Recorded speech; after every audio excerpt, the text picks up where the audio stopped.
Friends. Whenever we talk about those Disney stories that are not just for children, but touch the hearts of people of every age, one of the most unique names that comes to mind is Maleficent. This is not an ordinary fairy tale. It is a story filled with love, betrayal, revenge, and above all, the kind of humanity that goes beyond the boundaries of good and evil to remind us that true strength always comes from the heart. The Maleficent movie series showed us that sometimes the character we label as the villain may actually be the greatest hero of all. And if you too love the Maleficent films, then this video will be very special for you, because today I've brought you some really big news about Maleficent 3. So make sure you watch till the end.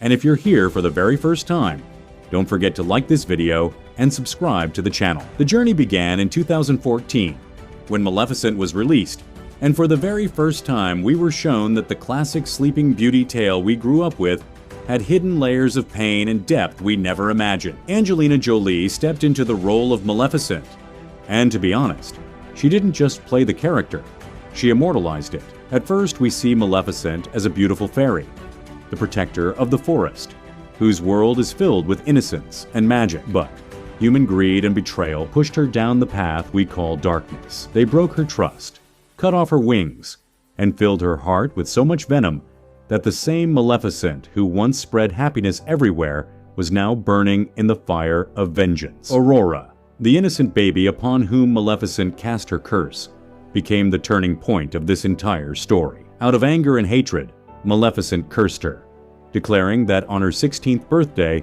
she would fall into a deep sleep. But as Aurora grew, Maleficent's heart began to change. Slowly, a bond like that of a mother and daughter formed between them. And this is where the story taught us that love is always far more powerful than hate. The first film ends with Maleficent breaking her own spell and waking Aurora, proving to the world that true love is not always about a prince, but about a bond that connects one heart to another.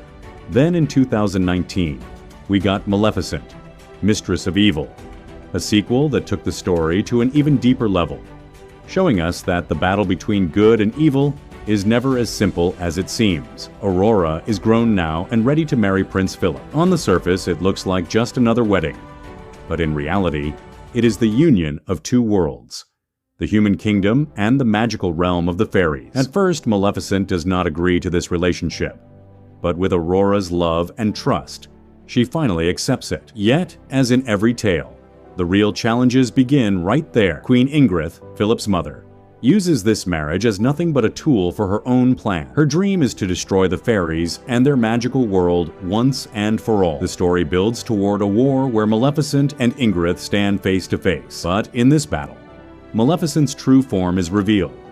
She is not just a fairy, but a phoenix, a power that is not only about destruction, but also about rebirth. In the film's climax, Maleficent rises with her strength and love to save everyone. And at last, Aurora and Philip are married. By the time we reach this point, the story of Maleficent has already shown us that she is not just a villain, but also a mother, a protector, and a warrior. And that's what brings us to the biggest question for Maleficent 3. What happens next? After Aurora and Philip's wedding, will peace truly last between the two worlds? Or will a new threat rise again? Because where there is love, there is always jealousy. And where there is light, darkness always waits in the shadows. After Aurora and Prince Philip's wedding, everything had changed. A new beginning had taken place between the worlds of humans and fairies, and Maleficent had finally found the place she had always deserved, to stay by Aurora's side like a mother, and to protect her life. But every story brings with it a new twist, and that's exactly why, when we talk about Maleficent 3, we know this film will take us into an even deeper and more emotional world. This time, the story will revolve around Aurora and Philip's relationship, but at the same time, a new enemy will rise, one determined to shatter the fragile peace between humans and magical creatures. Aurora is no longer just a daughter or a princess. She is now a queen. With Philip by her side, she tries to create a new world where love and trust are the greatest strength. But Maleficent soon realizes that the dream built so carefully can break just as quickly. A new villain emerges, someone who tries to reignite the flames of old hatred. And Maleficent is forced to return in her full magical form, the same Maleficent once called the Mistress of Evil. But this time, Her power will not be used for destruction. It will be used to protect her family and her world. Now, when it comes to the release date, Disney has not yet made an official announcement.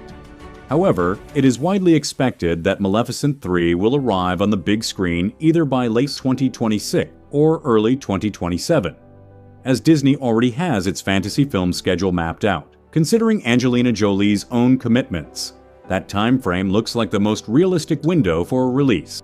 As for the budget, the Maleficent series has always been a high budget. The first film had a budget of around $180 million, while Mistress of Evil was made on roughly $185 million.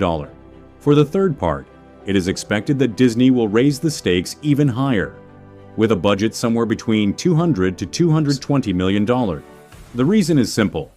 This film will feature larger-than-ever battle sequences, more advanced VFX, and an expanded fantasy world that takes the story to another level.